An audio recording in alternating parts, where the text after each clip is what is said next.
തരണമെന്നുണ്ടായിരുന്നു. കാര്യം കഴിഞ്ഞ ദിവസം, അതായത് ഇന്നലെ എനിക്ക് സപ്പോർട്ട് തന്നുകൊണ്ട് ഓൺലൈനിലും ന്യൂസ് ചാനൽസിലും എല്ലാം നിങ്ങളെല്ലാവരും സംസാരിക്കുന്നതിനോടൊപ്പം അദ്ദേഹത്തിനെതിരെ ഒരു ഹെയ്റ്റ് ക്യാമ്പയിൻ നടത്തുന്നത് പോലെ അല്ലെങ്കിൽ നടക്കുന്നത് ഞാൻ വിറ്റ്നസ് ചെയ്തു.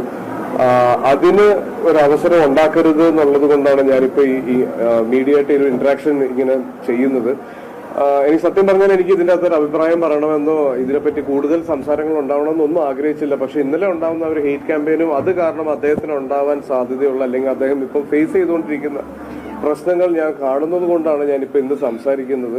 അത് ആ മൊമെന്റിൽ അദ്ദേഹത്തിന് തോന്നിയത്, ഒന്ന് അദ്ദേഹത്തിനെ സ്റ്റേജിലേക്ക് വിളിക്കുന്ന സമയത്ത് അദ്ദേഹത്തിന്റെ പേര് തെറ്റി വിളിക്കുകയും അദ്ദേഹത്തിന് വിളിക്കാൻ മറന്നു, വിളിക്കാനായിട്ട് ബാക്ക് സ്റ്റേജിൽ നിന്ന് റിക്വസ്റ്റ് ചെയ്ത സമയത്ത് അദ്ദേഹത്തിന്റെ പേര് മാറ്റി വിളിക്കുന്ന ഒരു അവസരം ഉണ്ടായി.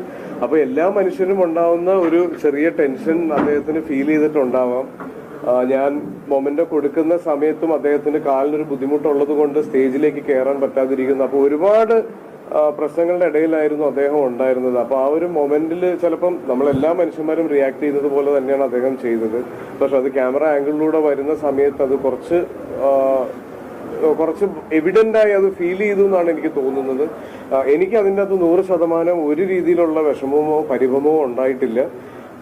തീർച്ചയായിട്ടും ആ അവസരത്തിൽ അദ്ദേഹം അങ്ങനെ ചെയ്തിട്ടുണ്ടെങ്കിൽ അദ്ദേഹം അനുഭവിച്ചുകൊണ്ടിരുന്ന എന്തെങ്കിലും രീതിയിലുള്ള ഒരു പിരിമുറുക്കത്തിലായിരിക്കണം. അല്ലാതെ എനിക്ക് അതിൻ്റെ അകത്ത് ഒരു ബുദ്ധിമുട്ടും ഫീൽ ചെയ്തിട്ടില്ല. എന്റെ റിയാക്ഷനിൽ നിന്നും നിങ്ങൾക്ക് എല്ലാവർക്കും അറിയാം. ഞാനത് കൊടുത്ത് അദ്ദേഹം ജയരാജ് സാറിനെ വിളിക്കുന്ന സമയത്ത് ഞാൻ അവിടെ നിന്ന് മാറി നിൽക്കുകയും ചെയ്തു. കാര്യം എനിക്ക് അവിടെ ചെയ്യാനുള്ള കാര്യം ഞാൻ ചെയ്ത് കഴിഞ്ഞിരുന്നു. പിന്നെ ഞാൻ അവിടെ നിൽക്കുന്നതിൽ കാര്യമില്ല. അപ്പൊ ഞാൻ അങ്ങോട്ട് മാറിയിരിക്കുകയും ചെയ്തതാണ്. അത് ഇന്നലെ ഉച്ചയ്ക്കാണ്, എനിക്ക് നല്ല പനിയായിരുന്നു മിനിങ്ങാന്ന് മുതൽ. അപ്പൊ ഇന്നലെ ഉച്ചയ്ക്കാണ് ഞാനിത് ഓൺലൈനിൽ ശ്രദ്ധിച്ചതും ഇതിന് എന്ത് മറുപടി പറയണം എന്നുള്ളത് ഒരു കൺഫ്യൂഷനിലുമായിരുന്നു ഞാൻ ഉണ്ടായിരുന്നത്. കാര്യം ഞാൻ പറയുന്ന ഒരു മറുപടി ഇത് വേറൊരു രീതിയിലേക്കോ അല്ലെങ്കിൽ വേറൊരു തലത്തിലേക്കോ ഒന്നും പോകാൻ പാടില്ല. കാര്യം ഇത് റിലീജിയസ് ആയ രീതിയിൽ വരെ ഇത് ഡിസ്കസ് ചെയ്യപ്പെടുന്ന ഒരു അവസ്ഥയിലേക്ക് എത്തി. അങ്ങനെ ഒന്നുമില്ല. അതൊരു മൊമെന്റിൽ അദ്ദേഹത്തിനുണ്ടായ ഒരു തോന്നൽ അല്ലെങ്കിൽ ഒരു മിസ്അണ്ടർസ്റ്റാൻഡിംഗ് ആണത്. ഞാൻ ഇന്ന് രാവിലെയാണ് അദ്ദേഹവുമായിട്ട് ഫോണിൽ സംസാരിച്ചത്. അദ്ദേഹം സംസാരിക്കുമ്പോൾ ശബ്ദം ഇടറുന്നുണ്ടായിരുന്നു. അതെനിക്ക് ഒരുപാട് വിഷമം ഉണ്ടായി. എന്നോട് ഒരിക്കലും അദ്ദേഹത്തിന്റെ ഒരു പ്രായം വെച്ചോ സീനിയോറിറ്റി വെച്ചോ അദ്ദേഹം എന്നോട് മാപ്പ് പറയുന്ന ഒരു അവസ്ഥ വരെ കൊണ്ട് എത്തിച്ചു. അദ്ദേഹം എന്നോട് അങ്ങനെയാണ് സംസാരിച്ചത്. അപ്പൊ അതിലൊക്കെ എനിക്ക് ഒരുപാട് വിഷമമുണ്ട്. അപ്പം ഞാൻ വീണ്ടും പറയുന്നു, എനിക്ക് സപ്പോർട്ട് തന്നതിൽ എനിക്ക് ഭയങ്കര ട്രെമൻഡസ് ആയ അല്ലെങ്കിൽ ഒരു ഒത്തിരി സന്തോഷവും അഭിമാനവും തോന്നിയൊരു ദിവസമായിരുന്നു ഇന്നലെ. എന്നെ ലോകത്തുള്ള എല്ലാ മലയാളികളും അവരെ കൊണ്ട് പറ്റുന്ന രീതിയിൽ എന്നെ സപ്പോർട്ട് ചെയ്യുന്നത് സോഷ്യൽ മീഡിയ ത്രൂവും ന്യൂസ് ചാനൽസ് ത്രൂവും അതിന്റെ ഡിസ്കഷൻസും എല്ലാം ഞാൻ കണ്ടു. അതിലൊക്കെ എനിക്ക് ഒരുപാട് സന്തോഷമുണ്ട്. എന്നെ ആളുകൾ ഇത്രയും ഇഷ്ടപ്പെടുന്നു. കലയോളം തന്നെ കലാകാരനെ സ്നേഹിക്കുന്നവരാണ് മലയാളികളെന്ന് നമ്മൾ ഇന്നലെ തെളിയിച്ചു. പക്ഷെ അതിനൊപ്പം അദ്ദേഹത്തിന് എഗെയിൻസ്റ്റ് ഒരു ഹെയ്റ്റ് ക്യാമ്പയിൻ ഉണ്ടാവുന്നതിനോട് എനിക്ക് ഒരു താല്പര്യമില്ല. അദ്ദേഹം മനഃപൂർവ്വം ചെയ്തതല്ല. അദ്ദേഹം അങ്ങനെ മനഃപൂർവ്വം ചെയ്യുന്ന ഒരാളല്ല. ഒരു മനുഷ്യനും അങ്ങനെ ഒരു കലാകാരനും അങ്ങനെ ചെയ്യുമെന്ന് ഞാൻ വിശ്വസിക്കുന്നില്ല. അപ്പൊ ഇതിൽ വേറൊരു ഡിസ്കഷനിലേക്ക് ഇതിനെ കൊണ്ടുപോകരുത്. ഇത് കഴിഞ്ഞതായിട്ട് ഞാൻ ആഗ്രഹിക്കുന്നു.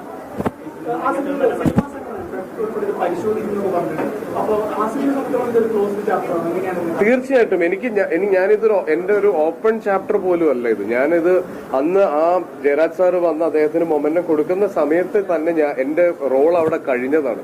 ഞാൻ ഇതിനെപ്പറ്റി വേറെ ഒരു രീതിയിലൊരു ബോധറേഷൻ എനിക്ക് ഇന്നലെ ഉണ്ടാവുകയോ വേറൊരു സംസാരം ഉണ്ടാവുകയോ ഒന്നും ചെയ്തില്ല. ഇന്നലെ ഉച്ചയ്ക്ക് ഇതിനെപ്പറ്റി ഇത്രയും വലിയൊരു സംസാരത്തിലേക്ക് ഇത് പോയി എന്ന് ഞാൻ ഇന്നലെ ഉച്ചയ്ക്ക് അറിയുമ്പോഴാണ് ഇതിനൊരു മറുപടി പറയണമെന്നുണ്ടായിരുന്നു. പക്ഷെ ഞാൻ പറയുന്ന മറുപടി വളരെ കാര്യം ഒരുപാട് പേര് എന്നെ സപ്പോർട്ട് ചെയ്ത് മുന്നോട്ട് വരുന്നുണ്ട്. അപ്പം അവർക്കും അദ്ദേഹത്തിനും വിഷമമാവാത്ത രീതിയിലായിരിക്കണം ഞാൻ ഇതിന്റെ ഒരു മറുപടി പറയേണ്ടതെന്ന് എനിക്ക് തോന്നി.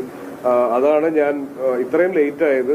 ഇന്നിപ്പോ ഇവിടെ ആൽബർട്ട്സ് കോളേജിൽ ഒരു ഇവന്റ് ഉണ്ടായിരുന്നു. നേരത്തെ ഞാൻ കമ്മിറ്റ് ചെയ്തൊരു ഇവന്റ് ആണ്. അപ്പൊ എന്തായാലും നിങ്ങൾ എല്ലാവരും വരുന്നുണ്ടായിരുന്നു, എനിക്ക് അറിയാമായിരുന്നു. അപ്പൊ അതാണ് ഞാൻ ഇവിടെ ഇന്ന് ഈ ഒരു അവസരത്തിൽ പറയാമെന്ന് തീരുമാനിച്ചത്.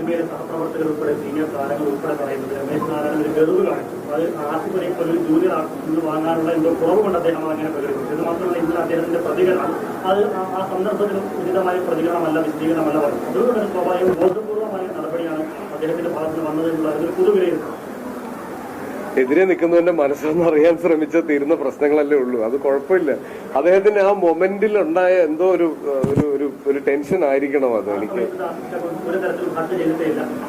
ഹേർട്ട് ചെയ്തില്ലെന്ന് പറഞ്ഞാൽ ഞാൻ അദ്ദേഹത്തിന്റെ ആ മൊമെന്റോ കൊടുക്കാൻ എന്നെ വിളിച്ചു, ഞാൻ ആ മൊമെന്റോ കൊടുത്തു. പക്ഷെ അദ്ദേഹം ജയരാജ് സാറാണ് ആ സിനിമയുടെ സംവിധായകൻ. ജയരാജ് സാർ സ്റ്റേജിൽ കയറിയ സമയത്ത് കൂടെ കയറാൻ പറ്റാത്തതിന്റെ ഒരു വിഷമം ഉണ്ടായിരുന്നു. അപ്പൊ ജയരാജ് സാറിന്റെ കയ്യിൽ നിന്നാണ് അത് മേടിക്കാൻ അദ്ദേഹം പ്രിഫർ ചെയ്യുന്നതെന്ന് മനസ്സിലായത് കൊണ്ടാണ് ഞാൻ ബാക്കിലേക്ക് നിന്നത്. അല്ലാതെ എനിക്ക് അതിന്റെ ഒരു രീതിയിലുള്ള വിഷമം ഉണ്ടായിരുന്നു.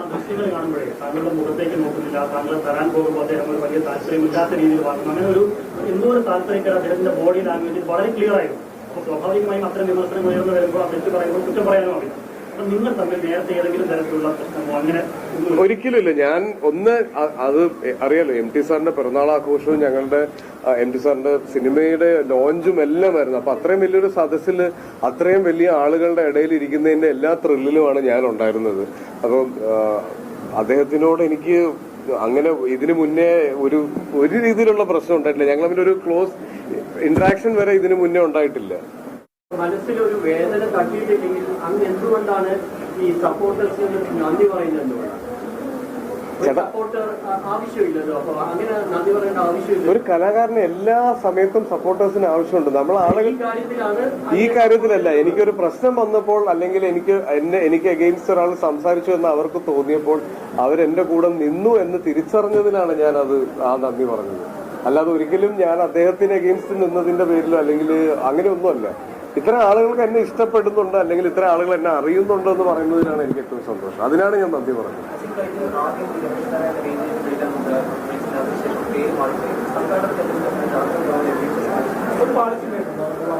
അത് ഹ്യൂമനാണ്. നമ്മൾ ഒരു ലൈവ് ഇവന്റ് ചെയ്യുന്ന സമയത്ത് സംഭവിക്കാൻ സാധ്യതയുള്ള തെറ്റുകൾ മാത്രമേ അവിടെ സംഭവിച്ചിട്ടുള്ളൂ.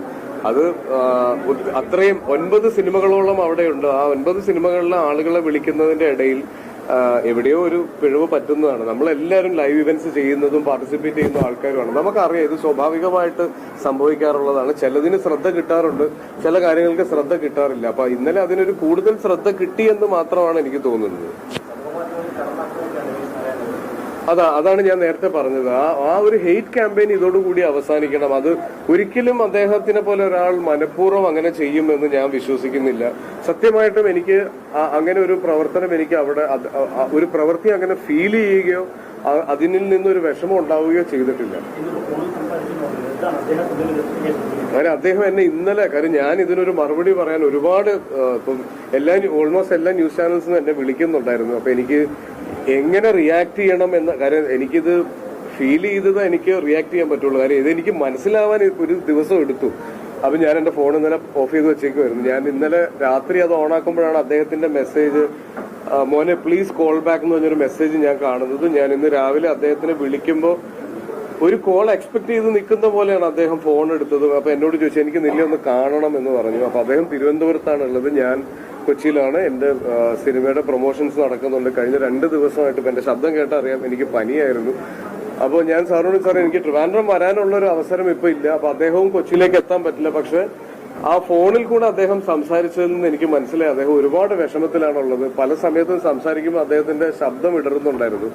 അത്രയും സീനിയർ ആയിട്ടുള്ള അത്രയും പ്രായമുള്ള ഒരാൾ ഞാൻ കാരണം വിഷമിക്കാൻ പാടില്ല.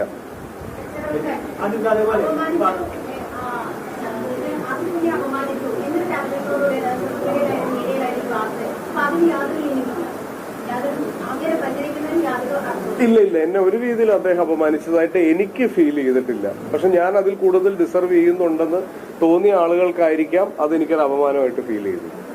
അതേപോലെ അദ്ദേഹത്തിനോട് മാധ്യമങ്ങൾ സംസാരിച്ചപ്പോൾ അദ്ദേഹം പറഞ്ഞൊരു സ്റ്റേറ്റ്മെന്റ്, മലയാള സിനിമയുടെ നെക്സ്റ്റ് തിരിച്ചു വന്ന് കാണുന്ന 2 ആക്ടേഴ്സ്, ഒന്ന് ആദിപരി, ഒന്ന് ഫഹദ് ഫാസിലുമാണെന്ന്.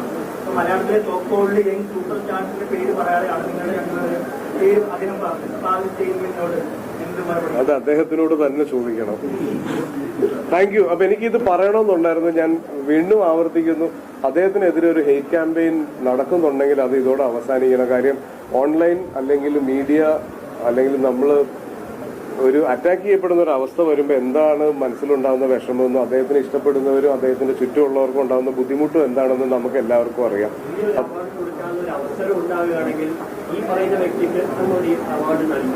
അത് വലിയൊരു അർഹത, അഭിമാനമായിട്ട് തന്നെ ഞാൻ കാണും.